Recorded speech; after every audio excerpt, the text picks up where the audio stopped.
Welcome back into Daily Insider. Stephanie Otey here. I'm sorry if I'm feeling raspy here, guys. A little bit of a voice loss I'm dealing with, but it is officially March Madness. Tournaments are underway. We are starting with the ACC coming in New York City, just across the way over in Brooklyn at Barclays Center. To talk about that with me, I have Doug Ziefel from our sister station at the Action Network. He covers college football, college basketball, baseball, a little bit of everything. But how pumped are you to get into the ACC tournament right now? Oh, Stephanie, thank you for having me. I am pumped for March Madness to begin here. The ACC tournament tips off in less than 2 hours now, and I've got a best bet fired up for today already. Yeah, well, I'm excited to hear it. First, getting into a little bit of the social media stir. The upset with North Carolina over Duke. We've already seen one coaching altercation between Michigan and Wisconsin, and then we see the handshake snub over with the Duke and North Carolina in Coach K's last game. What were your thoughts on that? Well, I've seen stuff from both sides. Apparently, before the game, Duke did not approach any of North Carolina's coaching staff because they felt that North Carolina should have honored Coach K during his retirement tour here, and as their rivals, they didn't.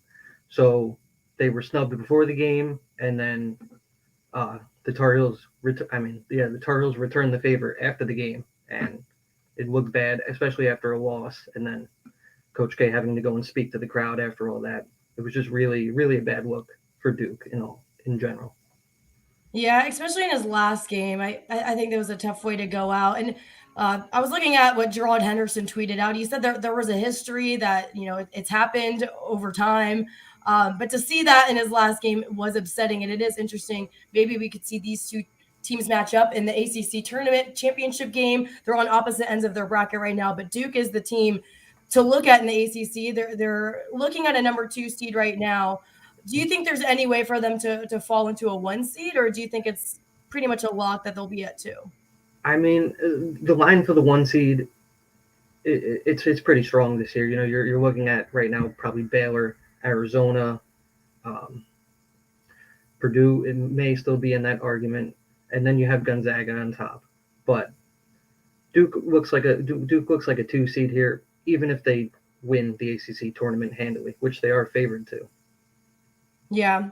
Well, do you think there's any chance that Duke does not win the ACC? I mean, they're the clear-cut favorite, but do you think that there's anyone that could top them the way the bracket's set up? I mean, North Carolina is on the other side. Yeah, I do think there are quite a few teams that could give them a run for their money. I mean, the one thing is that them being a minus 130 favorite creates so much value in the rest of the field. And I have a couple teams that I've broken down that I think have a real good shot. So which teams do you think have the shot? My favorite team to take a shot right now would be Wake Forest. They have Alondes Williams and their big man Jake LaRavia, are their 2 leading scorers. They're very efficient on both ends of the court, and they are dynamite inside the arc. They shot over 61% with 2-pointers this season, and played very well throughout the whole ACC schedule. Yeah, they have ACC Coach of the Year, Steve Forbes, ACC Player of the Year, Alondes Williams. Mm-hmm. But, it's been a struggle. They're the team on the bubble. Just looking at the teams right now, you got Duke, the 2 seed. Right now, projections, Notre Dame, Miami, they're at 10, North Carolina, 11. Duke, Miami, Notre Dame, they look like they're good. But so you're saying that you think that Wake Forest does have a shot to make it into the tournament? Wake Forest should make it into the tournament, definitely. I think I was checking before. Joe Lunardi of ESPN has them right now as a 10 seed, and I mean that's a little undervalued for how good they've played. I really think they're quite a sneaky team. They have a lot of talent, and they have the size to match up, especially with teams like Duke. We've seen them match up with Armando Bacot, and they could make a run and cause some havoc in brackets. Right. And so looking at the games today, I know you had your best bet. Which one were you going with as the one you're most excited about? It's not like you had one that you are considering as a solid lock here. Yeah, so I'm keying in on Louisville minus 1.5 here today against Georgia Tech. When you look at these two teams, Georgia Tech just really has not beat anybody of note this year. In fact, they lost every single game that they played against a team that was inside Ken Palm's top 100. And they actually met earlier this year, and Georgia Tech could not handle Louisville's big man Malik Williams. He had 20 points and 9 rebounds in their first meeting. Now, but both teams are coming into this matchup struggling. They have both lost 4 straight games to end the season, but the conference tournament is a good time to reset, and I think Louisville is going to have the advantage here on both ends of the court. Yeah, well, Georgia Tech, they're 5-1 against the spread in their last 6 games. It looks like you're going against that trend here. Do you have anything on the total? Right now, it's set at 135. Right now, I would lean under, and I've seen that it's starting to move down a little bit. Like I said, given Georgia Tech and Louisville style of play, Georgia Tech's been more of an under team this year. They rely on their defense, and they slow down the pace a lot. Yeah, and that number has gone up too. It was at 135, back up. 133.5. It moved up to a 135.5. Mm-hmm. Another one outside the ACC. Any games that you're looking at today? I know there's a bunch. We got so many games to bet on. Anything outside the ACC that you've been tracking? Yeah, the other game that I'm looking at tonight is the WCC championship game between Gonzaga and St. Mary's. I really think Gonzaga is going to be raring to go as they're looking to avenge their end of season loss to St. Mary's. To me, it was a bit of a fluky win when you look at the numbers. Gonzaga shot a season low 40.8 effective field goal percentage. Meanwhile, they're the number 1 team in both effective field goal percentage, adjusted offensive efficiency, adjusted defensive efficiency. And the angle that I'm taking here is Gonzaga minus 7.5 in the first half. They're 14-8. They were 14-8-1 in the first half this season. Yeah, I mean, they got pretty upset. They got upset over that recent loss. But you looked at their first meeting this year, and Gonzaga beat them out 74-58. So I think it looks like it's gonna be a repeat. We're getting closer to Selection Sunday. And like you said, the first seeds look to be a lock, but where do you think there could be the most movement when these tournaments, these conference championships come underway? I think the most movement we're going to see is between those 4 and 6 seeds. I mean, you have so many good quality teams that are sitting in those projected numbers entering conference tournaments. Teams like Tennessee, teams like UCLA, teams like Texas Tech and UConn. Those are all teams that could very well go out and win their respective conference tournaments and move up and down based on how they perform. Yeah, and then when you look at the way that these teams finish out, a lot of times, we were talking about how they're building brackets, and what people look at is the recency effect and how they finish their season and how the championships in their conference play out. Do you think that carries on into the NCAA tournament where they get on a hot streak, but then you're on the biggest stage? So what teams are you looking out for where they didn't start off so hot, but then they get on this hot streak and they break in? How do you go on those teams where they've been streaky?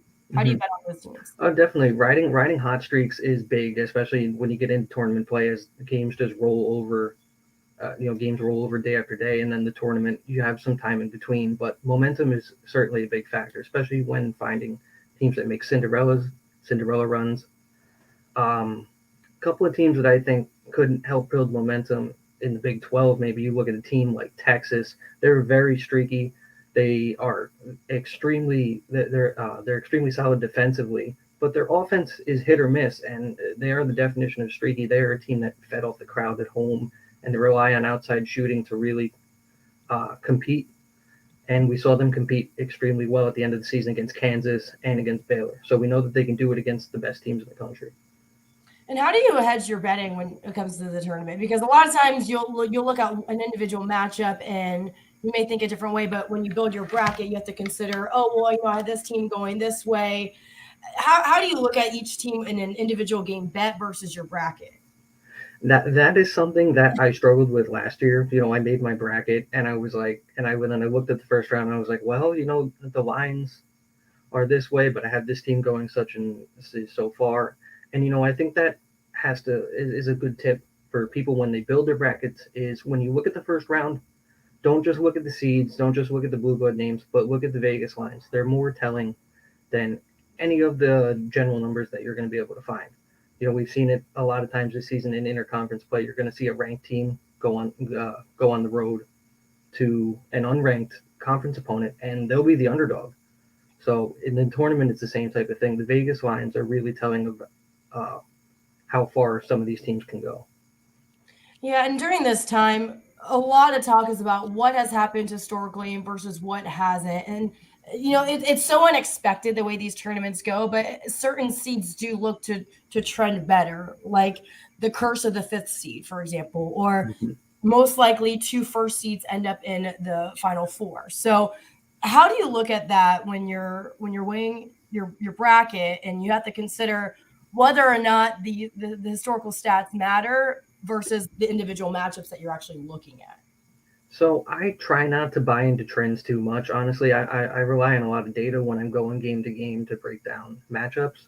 But in terms of the bracket, it honestly, I think it depends on, maybe the size of the pool you're in, because if you're in a larger pool and you need to differentiate yourself, you're going to have to pick a couple of different upsets. Everybody's going to have the 5-12s, the 7-10s, the 8-9s. But if you want to separate yourself and maybe get a big edge in your pool, you could take a shot on having an 11 seed, a 12, or a 13 even win. Hmm. Have you done that before? Have you ever had success with a 11, 12, 13? I had some very high seeds last year. I can remember I had it was a heartbreaker. UC Santa Barbara. They were so close to pulling off the upset, and I was the only one in my pool with them. And it would have given me a big edge. But Wow. that's the risk you take. In the long run, those are the types of risks that are worth it because they don't hurt you overall because you're only losing the first round game usually unless you have them going too far, which is something else you have to watch out. Is everybody loves to pick Cinderella teams, and it's almost like going for broke. If they make it, you're golden. Nobody's probably gonna be able to catch you. But if they go down and you have them going too far, you're gonna be digging a hole. What are some of the stats you look at when you're building your bracket? Because it's NCAA tournament play. It could reflect differently than the regular season, but I tend to track teams that perform better at at the line, or teams that shoot a lot of threes. Those are teams that I like to take shot on because it's like all or nothing play. I mean, I think that teams could play a little bit riskier come the NCAA tournament just because they could take more shots, whereas maybe they'd play a little bit more conservatively during regular season. So do you take that into consideration? Definitely. I mean, there are teams that when you get to the tournament, you're going to get their best effort, especially when you get these low mid-major teams uh, that that are here, for that are rarely making NCAA tournament appearances. You look at teams like Vermont and Colgate, and then there's other uh, teams like Colorado State. They don't get the glitz and glamour, but they're very solid offensively. And like you said, they can. The one thing that a lot of these mid-major teams they make runs, they specialize in three-point shooting, and that's something that I think teams like Duke and Purdue and some of the higher seeds struggle with. Yeah, I mean, it can be very unexpected, but teams that show up there regularly, more veteran teams, coaches that have been around a while longer. Do you think that having played in tournaments in the NCAA tournament matter more, or do you think that a younger, inexperienced team could have some more value? Well, I think this year in college basketball, it's very different with the way the transfer portal went. There's a lot more teams that are not built, uh, that are not built off their freshman class. Take Kentucky for example. John Calipari is the king of one and done, and he always has a good freshman class coming in. And while he did have a lot of good freshman uh, recruits this season, like Ty Washington, he utilized the transfer portal really well, brought in Kellen Grady, Oscar Thishibwe, who's probably the player of the year, and Savion Wheeler. They're all staples in their lineup, and they've brought them to a possible 1 or 2 seed in the tournament. Yeah, I mean, it's going to be interesting once we get into the selection Sunday. What do you think might be the biggest surprise that we see? Because a lot of the time, like we're talking about ACC, but I mean it's a weaker year for them, and a lot of the time, they'll look at how powerful your conference is. So that could work against a lot of teams here. Do you think that your non-conference games versus your conference wins? How much is that skewed, do you think? Because being in a weaker conference could really dictate where they're seated. Yeah, I mean, I definitely think the one thing to look at when you're looking at teams to pick in the tournament is their non-conference schedule. You know, you look at teams like Alabama, who played one of the toughest schedules in the country. You know, they faced Gonzaga, Houston, Baylor, and they took them down, which is incredible. And then they're a team that's going to be projected to be a 5 seed at this point before the SEC tournament, and they have the talent to beat anybody. So you know uh, where teams like Alabama wind up is interesting because whether they're ranked lower than they should be or higher than they should be could dictate how some regions play out. Definitely. I mean, who you're seated against is everything when it comes to the tournament. Selection Sunday is just a few days away. Do you have any big plans? Do you have any tradition that you do when it comes to Selection Sunday? I'm sure. I'm sure this Sunday I'm going to be glued to the TV. You know, I have some rapid reaction pieces to write immediately, so seeing what teams fall into, you know, what teams fall into what regions is uh, going to be where we start here, and I'm going to dig in immediately starting Sunday night. You know, I'm going to be digging into the numbers, and I'll be tweaking my bracket all the way up until Thursday at 11. How many hours of sleep do you average during March, do you think? I mean, this past week it's been crazy providing content for multiple different places. You know, the last few days I've been up to, you know, early hours in the morning and making sure I get everything in and everything's as good as it can be. Yeah, but so a lot of times when I over research, I will just go back and forth or I'll convince myself to go a different way.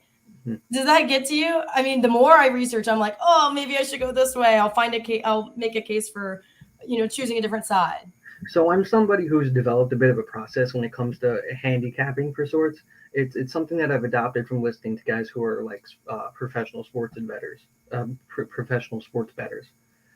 It's like a top down approach. So essentially, how I start is I look at the lines, and if there's any type of movement, I'll go and look at which way the line is moving, and then I'll look at the numbers on, you know, sites like KenPom and Shot Quality and stuff like that that are more predictive analytically, and then I'll decide whether I agree with the line movement or if I don't. You know, and if I like that side, I'll grab it right now and make sure that I beat the number and get closing line value. Or if I like the other side, sometimes I'll wait as long as possible. Hmm. So just to finish out with your best tip that you could give as people look to start building their brackets come Sunday, what's the number one thing you would advise, whether they're a seasoned handicapper or they're jumping into their family pool after watching maybe 1/10 of a NCAA game? Like I said, I think the best thing to jump in is actually this week, like we talked about with Momentum, the conference tournaments. They provide a lot of insight on who these teams really are. Every team's going to be giving it their best effort, and you're going to get a good look at who's hot and who's not heading into the tournament. But then also, like I talked about, I think when you're picking the round of 64, you have to take the Vegas lines into consideration. You know, even if you think you know the most and you have it handicapped correctly, the line may tell differently, and more often than not, Vegas is right. Yeah, I mean, you are making like money line bets when building your bracket. So are you saying you look at where the spread is at when weighing which team to put when building your bracket? Definitely. So, like, if you're looking at, say, a 5-12 matchup, and you know, say the underdog is within two possessions, 5, 4, 5, 6 points. Oh, we might have lost him. There we oh No, well there he's back. He's we're back. okay. All right. He's back. So, like I was saying, when you look at, say, like a 5-12 game or a 7-10 game, and the underdog is within, say, two possessions, you know, it's 4, 5, 6 points. That's very good reason to be able to take them, you know, straight up in your pick'em brackets, as an upset is a lot more likely. Hmm. Yeah, and there's just nothing like the eye test either. I mean, I think that watching the game and watching the matchups is just as valuable as looking at the stats. So excited to see the content you're putting out come Selection Sunday. I hope to God you get some sleep, but I totally understand why staying up so late looking at all the numbers. You would do that during March. Where can we find all of your work and keep up with you during March Madness? You can follow me on Twitter at Doug Ziefel. I'll tweet out all my content for Action Network and all the other sites that I provide too. Awesome. Well, thank you so much. I appreciate you jumping on. We're gonna get into some NBA right now. It is March Madness, but hey, we gotta talk some NBA hoops as well. One trade that I thought was so monumental was, of course, James Harden to the 76ers. Is that going to change things for the Nets? We'll see. To join me to talk about that, I have Chris Farley. No, he is not a comedian actor, but he is a great handicapper. I'm so excited to have you on. Thank you for joining me. Oh, thank you so much, Stephanie. I'm pumped to be here. I'm a big fan of Vegas Insider, obviously, especially for line movement. You guys are my go-to. And Stephanie, I have to say, I saw that video of you on Twitter shooting. You got a nice jump shot there. So sometimes it goes back to our old playing days. I think how we come to understand the game. I've been getting some DMs about the form. My form was not up to par. Like, I have this weird tendency to do like a back kick, like a figure skater. I have no form whatsoever.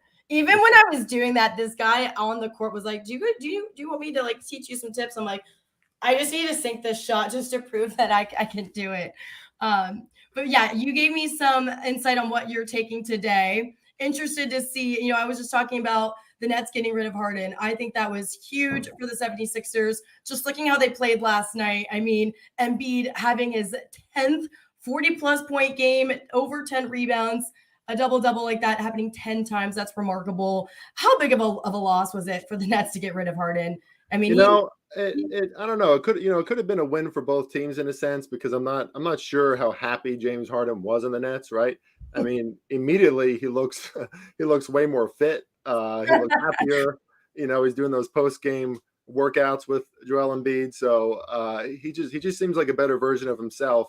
But I'll say what James Harden can do for the 76ers, it's all about spacing. And, he garners so much attention there in the backcourt, which obviously frees up Joel Embiid probably more than he's ever experienced in his career, and then you have players like Tyrese Maxey coming out of the woodwork and just really kind of exploding with James Harden there, because now he has more space too.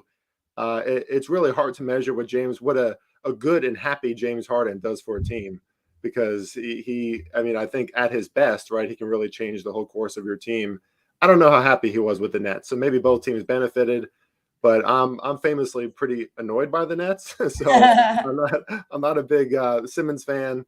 But we'll see if they can get in sync with each other by the time the playoffs roll around, because they're going to need to, right? They're in the ninth seed right now, the ninth spot, so they have some ground to make up.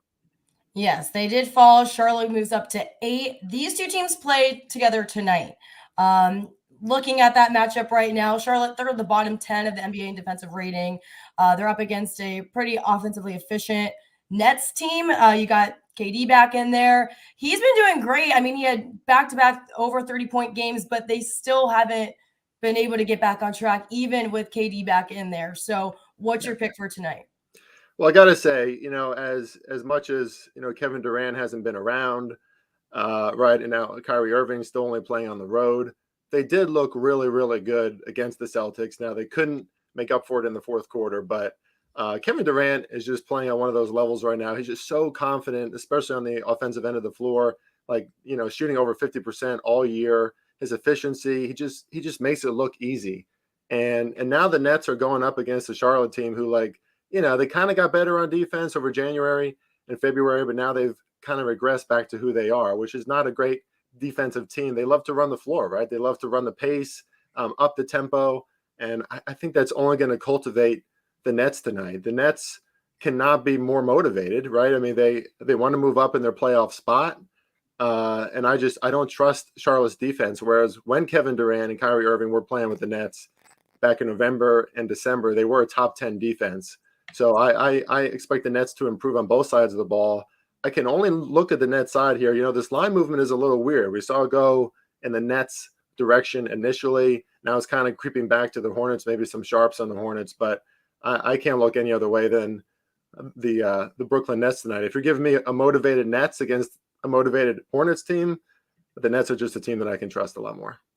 Yeah, looking at that Eastern Conference with the jump the Hornets had, do you think that there's a shot for one of these teams to make it pretty far in the East? I mean, looking at 76ers, Heat, Bucks, they're on that cusp. How do you think these two will fare out? Between the Nets and the Hornets? Yes. Well, I mean, the upside on the Nets, unfortunately, is probably very, very high. I mean, I am pretty annoyed by the Nets. I think they could be annoying on social media. I think, I think there's just a lot of discord there sometimes. But the talent is not something that anybody can say is not there, right? I mean, Kyrie Irving, Kevin Durant, if Ben Simmons comes onto this Nets team, and if he fits into a good role on defense, not forcing any shots, he could be a significant difference on that team too. The sky is really the ceiling for the Nets, right? They really don't have a ceiling. That being said, there's a lot of intangibles to keep in mind when you're handicapping the NBA. And the one reason why I don't really believe in the Nets is because they haven't had that time as a team to gel all season, right? I mean, I think the big three between Harden, Kyrie, and Durant only played like 16 games together. Now Ben Simmons is on their team. Obviously, he hasn't played yet. Maybe he'll play soon after they play the Sixers here coming up soon.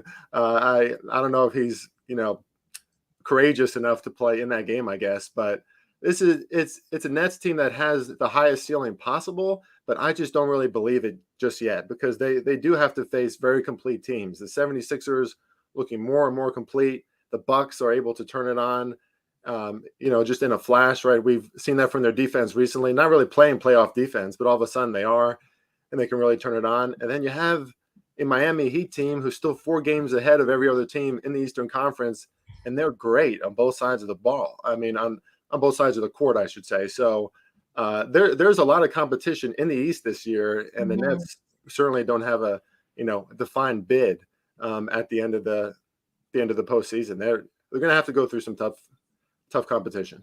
Mm-hmm. And looking at the Heat, the Bucks, Sixers, between them, whose conference do you think is it to lose of all of them? Who do you think has the most upside here? Who it's up to them to lose it, really? Yeah. In my power rankings, the Bucks are still at the top. Giannis has proven time and time again the way that he can take over a game. Now they have the playoff experience, right? They have great support in Chris Middleton. Drew Holiday will probably pick up his game a little bit too. He hasn't been as efficient in the past, but I think that they're going to get Brooke Lopez back for the postseason, which would be great for them. This is a really complete team too, and it's a really good sign when you see them able to turn on their defense at the end of some of these games. We've seen it over the past week. They really don't play defense until like the final 5 minutes, and then they completely dominate. They have one of the most clutch players in the NBA in Giannis. So the Bucks are still at the top for me, but I would say do not sleep on the Miami Heat. The Miami Heat are a very, very complete team, a team that can shoot really well from beyond the arc. They're shooting over 37% on the year. They're a top 3 team in that category.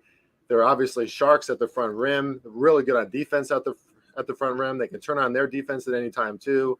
And they've been performing really well, even without Kyle Lowry, who's been out for personal reasons lately. That's something to watch because he's a really clutch shooter too, and he's a really dependable offensive contributor. But if this Heat team continues to play the way they are, just quietly staying in first place, no one really paying attention to them, and they're just proving left and right that they're one of the better teams in the NBA, I like them to kind of ascend this year, but I think it's between them and the Bucks.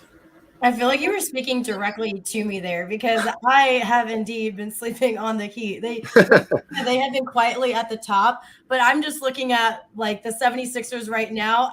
It is a little intimidating looking at Giannis and the Bucks, but seeing the way these two teams matched up just in February right before the All-Star break without the trade in there, you had Embiid who was able to break through their defense, put up 42 points, 123 to 120 win over the Bucks right there, and that was without Harden in. So I want to see, they're going to match up March 29th coming up in just like about a couple weeks, see how that looks with everyone in there. But between these two teams, where do you think it's at? I mean, I openly have slept on the Heat. They're still in the mix, quietly at the top, but there's just some dominant forces coming up behind them. So between the Sixers and the Bucks, who do you have? Yeah, that's a really tough one. I mean, this version of the 76ers, if they keep on producing like they have on offense, they are going to be a tough team for any other team to stop in the NBA. Joel Embiid obviously putting up 40 points last night. That was sort of the best version of the Sixers that we saw last night, right? James Harden didn't really have to do all that much on the offensive end. I mean, he had 14 assists, right? But he didn't have to overly score for his team or anything. Embiid just playing with more space. He is absolutely going to be a problem in the postseason. I don't think Joel Embiid has been happier in his tenure with the 76ers, which, that mental aspect to the game is huge. Team chemistry, they all kind of follow their leader, right? And he's clearly their leader. So I still have to give a nod to the Bucks because they've been there before. Giannis has been there before. No one takes a game over like Giannis does in the front court, especially. Really hard to stop at the rim. And he has proven players that can support him in those moments. But it's not like the 76ers haven't almost gotten there before, right? So it's really tough to say, Stephanie. I probably still have to give the nod to the Bucks because of their playoff experience. But the 76ers are a team to watch. I mean, the Eastern Conference in general is a more exciting conference to watch, in my opinion, this year. Agreed. I think the West is just pretty much locked up between the Suns and the Warriors. Again, sticking with the East a little longer, looking at just some teams to possibly fade, like the Bulls, for example, just looking at the games they've just recently played. They lost to the Sixers last night, lost to the Bucks just on Friday, lost to the Hawks on Thursday. I mean, and then they keep looking at all the top teams that are playing against them. But they had a higher rank. They're starting to slip. Is it worth fading the Bulls at this point? It's interesting. The Bulls are surviving because they have explosive offense, but they really haven't shown me any reason to believe that they're going to improve or become more effective on defense. And that's their Achilles heel right now. Without Caruso and Ball in there, they have significantly changed their effectiveness on defense, and they just can't stop teams. I mean, teams are routinely scoring in the 120s, sometimes the 130s on them. And that's obviously an issue. You need to be a complete team when you go into the postseason. All of these NBA teams, as they approach the postseason, and then especially in the playoffs, are going to start playing way more disciplined defense, show a lot more effort. And if the Bulls can't hang, that's going to be a significant issue. Now, Caruso and Ball are starting to work out from what I've heard. So maybe they come back into the lineup soon, and maybe they come right back into their lineup at the right time to, give more of an edge to the Bulls on defense. But until I see that happen, that they are absolutely a team that I want to fade, especially against teams that are just as motivated, trying to, vie for playoff positioning and are more complete than the Bulls, because the Bulls have a great offense, but that defense, man, there's a lot to improve on that defense.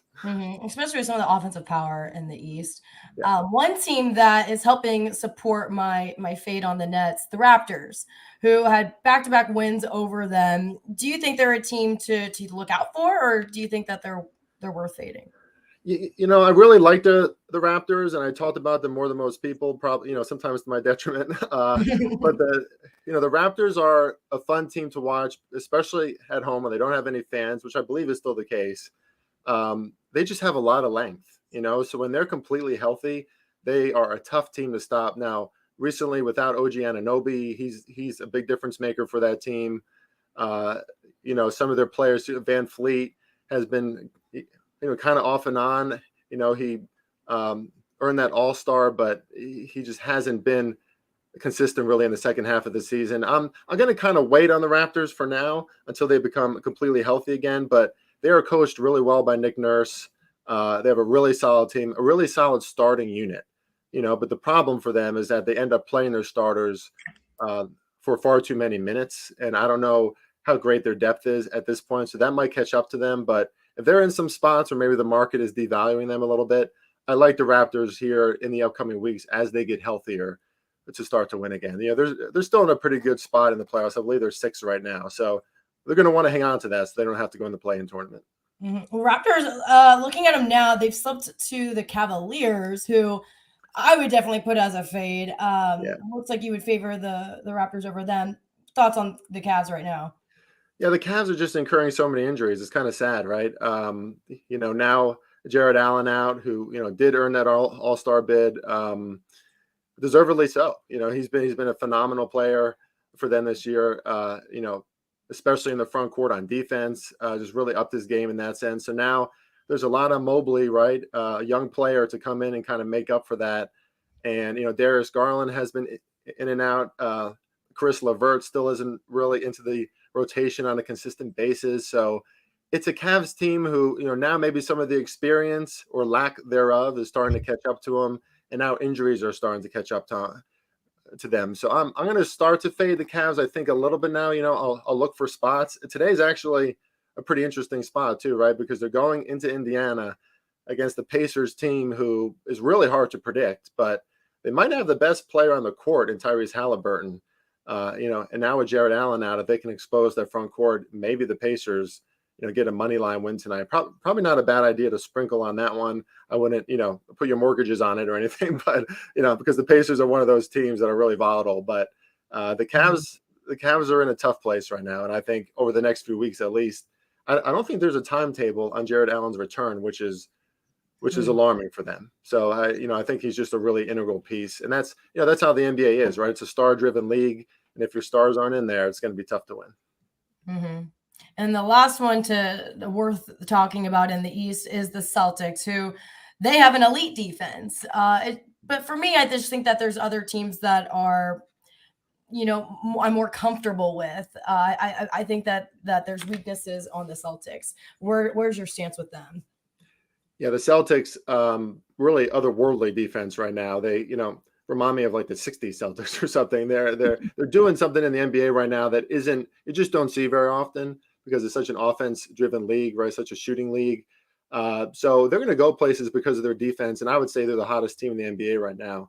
My one concern is if they're just overly reliant on Jason Tatum in those big moments. Now, he has stepped up, and he's been phenomenal. Absolutely.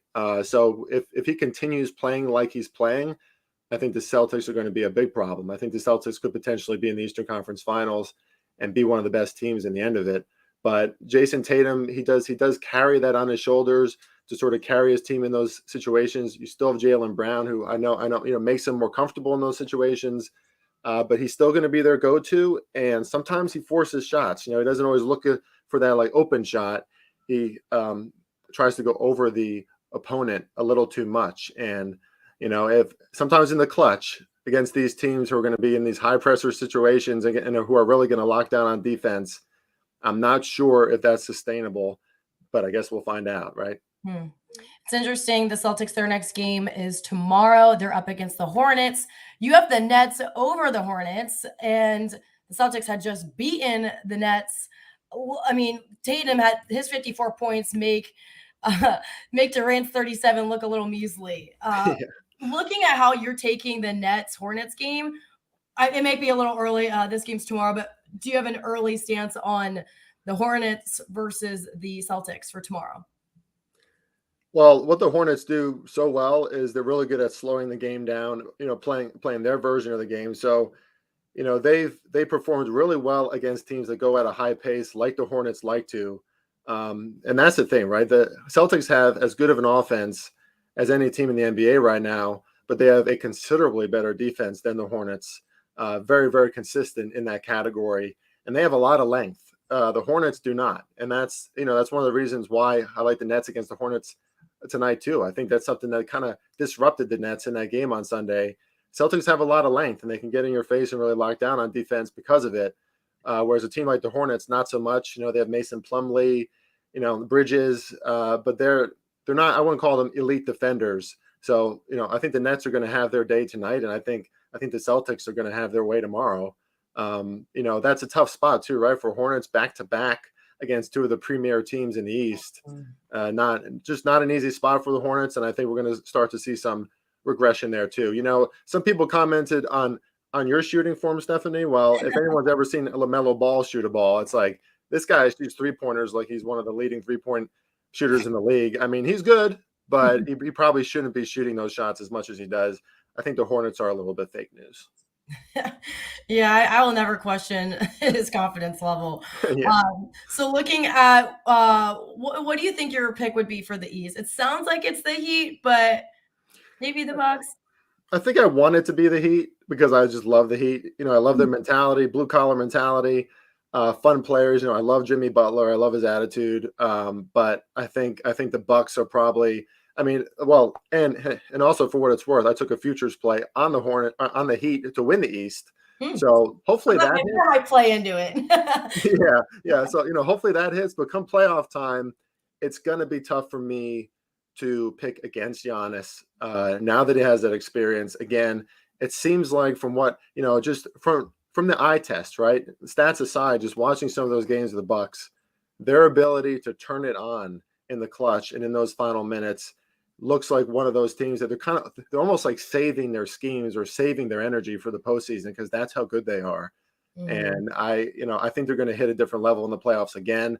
I don't think any series is going to be easy for any team in the Eastern Conference. This is a really good conference this year, but I would still have to lean towards the Bucks to actually take the Eastern crown. Yeah, I'm such a Giannis fan. I love the way he played at that final series. To get injured against the Hawks and then come back. I mean, we didn't even know if he would be able to do it. So I think that might play into this, resting a little bit stretch that you mentioned.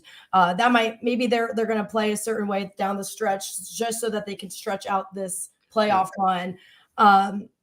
But yeah, I like that pick. I'm just so hot on the 76ers right now. I love the Embiid. I love how Embiid's playing. I think he's a clear-cut MVP favorite. But I just want to root for Giannis. But if I'm going to bet on it, I would take Sixers. Let's see if we're on the same page in the West. This was a tough one for me because at the All-Star break, I saw the way Steph Curry played All-Star MVP, and I was like, all right, they're going to get back on track. But they haven't yet. So I was thinking more of the Suns. Are you on the same page as me here? I think we still have to go with the Suns too. Yeah, I mean, just the most complete team. They have proven it all year. Monty Williams as a coach, really, really elite in that area. In an association where coaching probably doesn't matter as much as it used to in such a star-driven league, but Monty Williams has the respect, and the attention of every player on his team. They play so disciplined. Everybody knows what spot to be in. When Devin Booker and Chris Paul come back, and they will before the playoffs, I believe, it's just going to be a really, really hard team to stop. They're going to want to get back in there again, too. They have the experience from last year. There's not a lot of sell signs on the Suns for me now. Obviously, without Booker and CP3 right now, maybe a little bit of regression on their end. We're seeing that line move towards the Magic today, actually, right, in that game. So that's crazy, right? Seeing line movement towards the Orlando Magic against the Phoenix Suns. But that's what happens when you take your two best players out of that game. But the Suns are going to get healthy at the right time.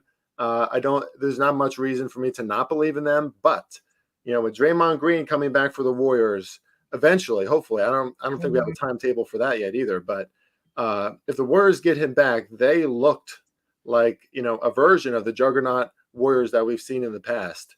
And if we see that version of the Warriors again, then they could be very competitive with the Suns.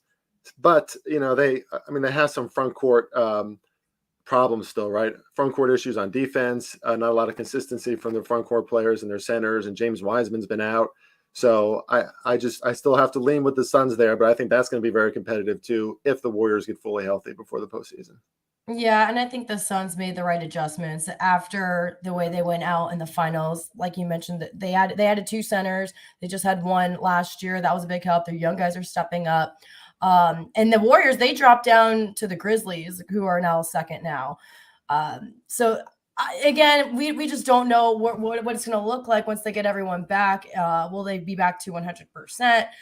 That's my only concern in the West. But there are some teams that people are getting really high on right now. Like I mentioned, the Grizzlies, Utah Jazz. Are there any teams that you think people are sleeping on in the West? Well, I don't know if anyone's sleeping on the Grizzlies anymore, but I think that they are a scary team for the West. I mean, I think teams should be scared of them in the West. John Moran is absolutely fearless. They've been in first place in point paints all season long, and he's probably the main reason for that, right? He just attacks the rim, and is not afraid to do it no matter who's on defense. And that's one area in the Western Conference where there's not a lot of great front court defense. I mean, the Jazz, with Rudy Gobert, but the Jazz are kind of fledgling right now.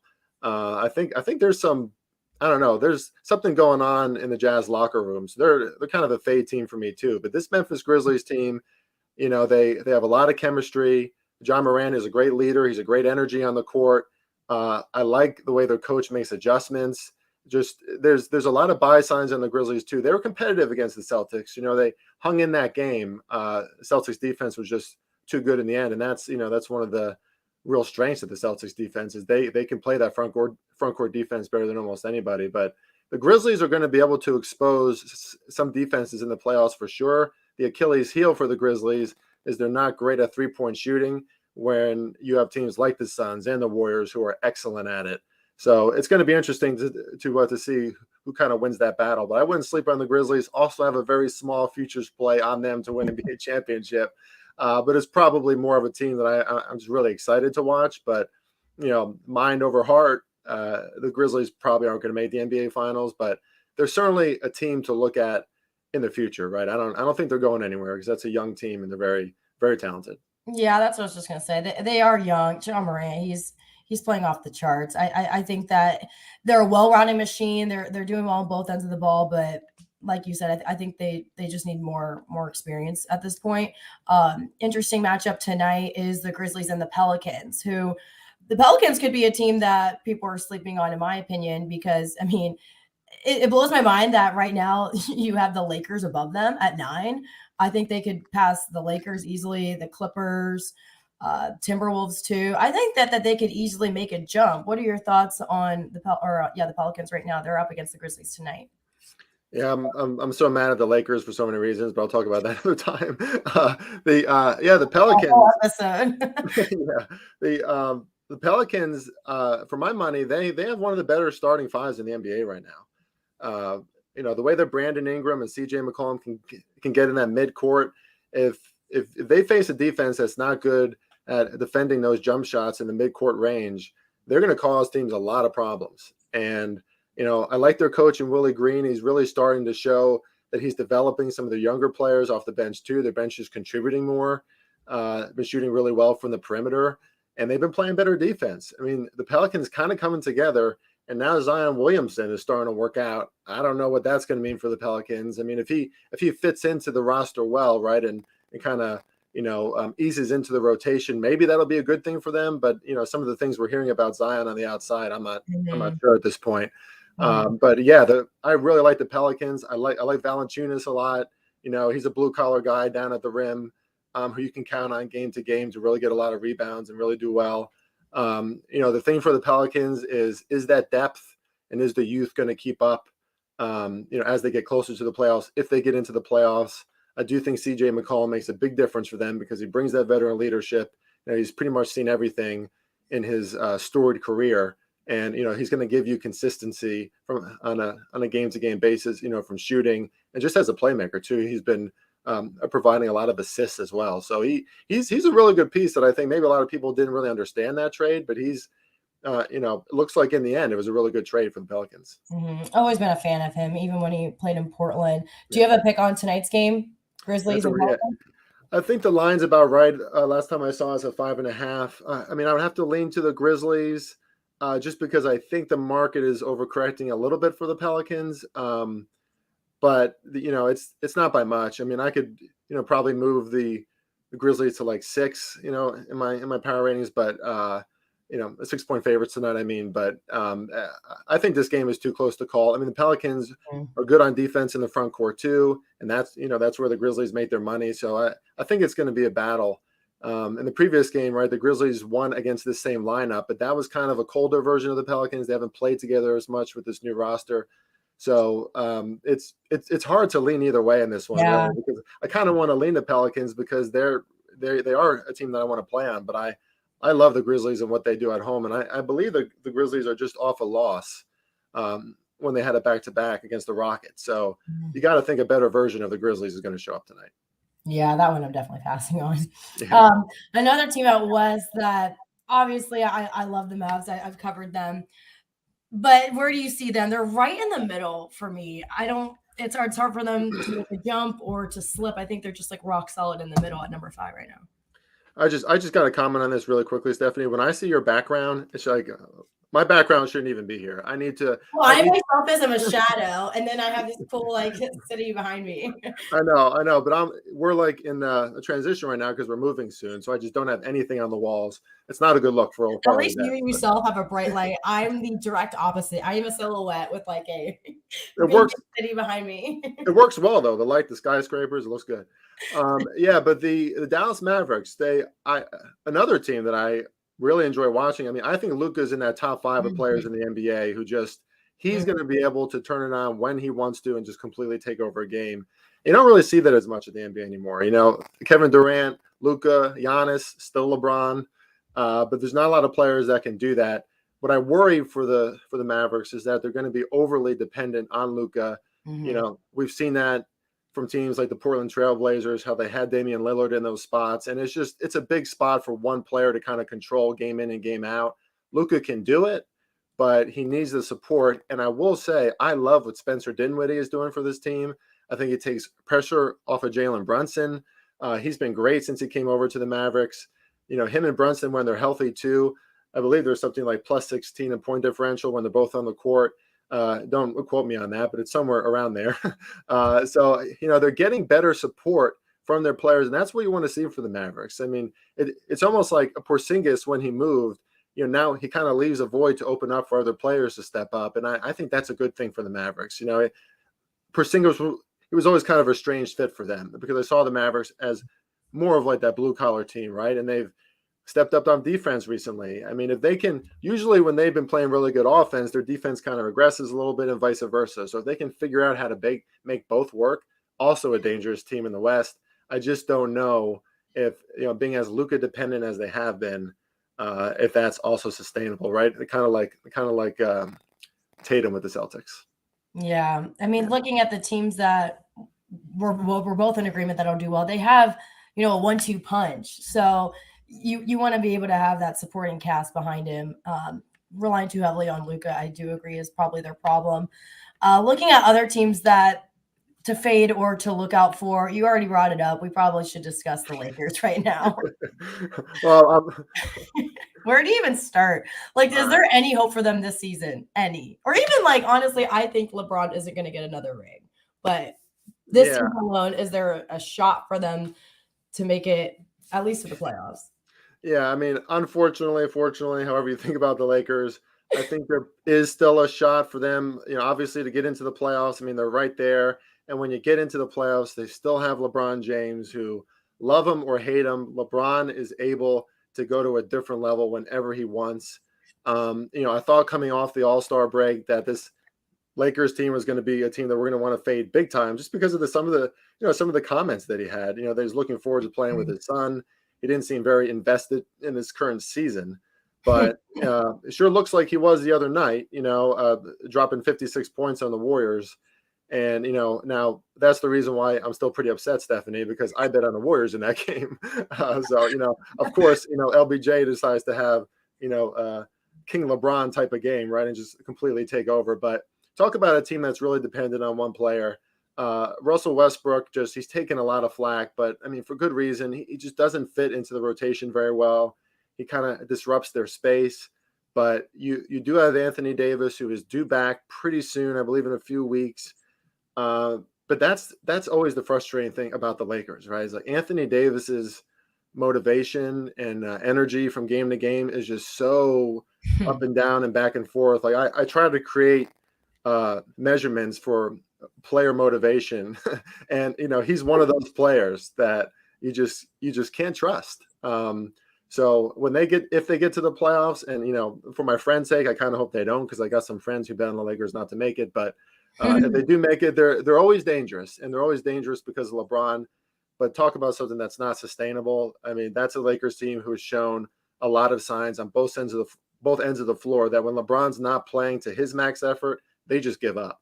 And that's, you know, it's not a thing that I can trust in a team. Obviously, you know, just from the eye test, when you watch the Lakers, sometimes they don't look very interested, you know. So if LeBron gives them pep talks before every game and then just really blows up, you know, they always have a chance, but it's not a team that I'd be bullish on playing.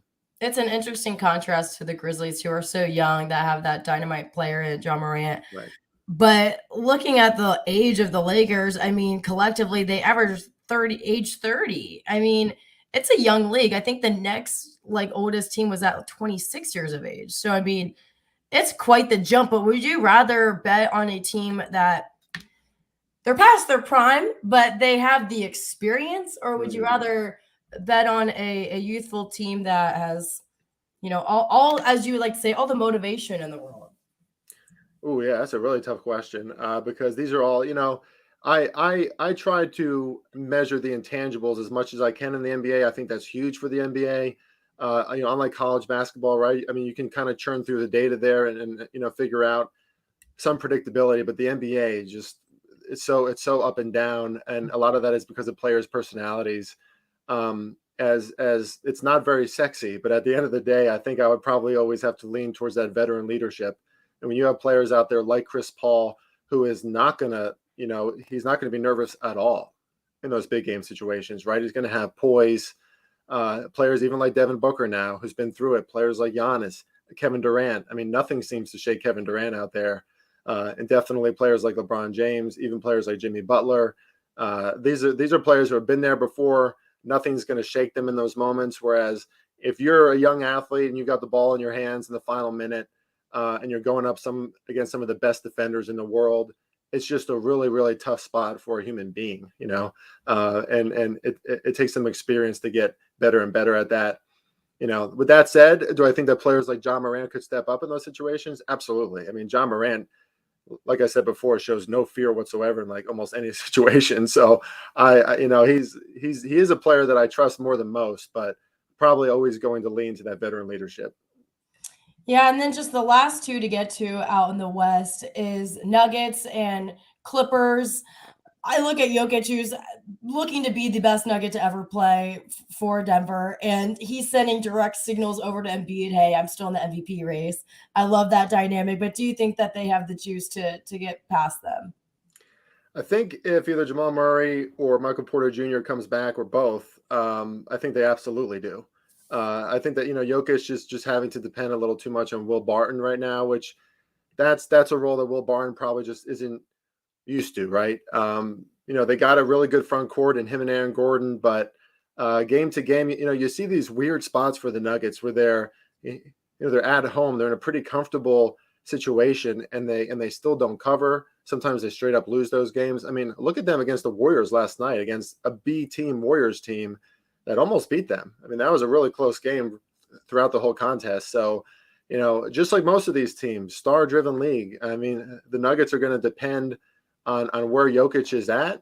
And if Jokic can get some help before the postseason in a player like Jamal Murray or Michael Porter Jr., that's going to be a big thing for the Nuggets. Otherwise, I think it's probably a first or second round knockout as usual. Mm-hmm. So to wrap it up, you are taking the Suns for the West. We're in agreement in the West. Yep, still taking the Suns in the West. I mean, even now, right? They're like 8 or 9 games ahead of the next team, so they can kind of coast, get healthy, stay healthy. They're just in a really, really good position right now, and they show effort in every single game. That's what I love about the Suns, right? There's never any lack of motivation for them. But if I was the Suns, I'd be wary of the Grizzlies, and if that version of the Warriors that we saw earlier this season shows up this year late in the season, that's also a scary prospect. Well, I'm looking forward to see how that Eastern Conference plays out, to see which one of us gets the win there. But I really appreciate you jumping on, breaking down lots of games, lots to look forward to, and when it comes down the stretch here in the NBA regular season, heading into the playoffs. Thank you so much for joining me. Where can we find more of your work? Yeah, so at Farley Bets on Twitter, Instagram, TikTok. I don't do enough TikTok stuff, but maybe I will someday. But I'm on the Bet US NBA show Monday, Tuesday, Thursday, Friday as well. It's at 4:00 every day, and I write articles at the OddsBreakers as well. So you can check me out pretty much all over the place. Would love to come back here anytime, Stephanie. I really appreciate you having me. Yeah, it was great. Thank you so much for joining me. We will definitely have you back on once we get further into the NBA regular season, talking down more playoffs and see how this one plays out. Thank you so much for joining me. Everyone, good luck with your bets tonight. This has been Daily Insider. Stephanie Otey here. I'll see you guys next on Thursday. Kevin Rogers will be back, and we'll see you next time.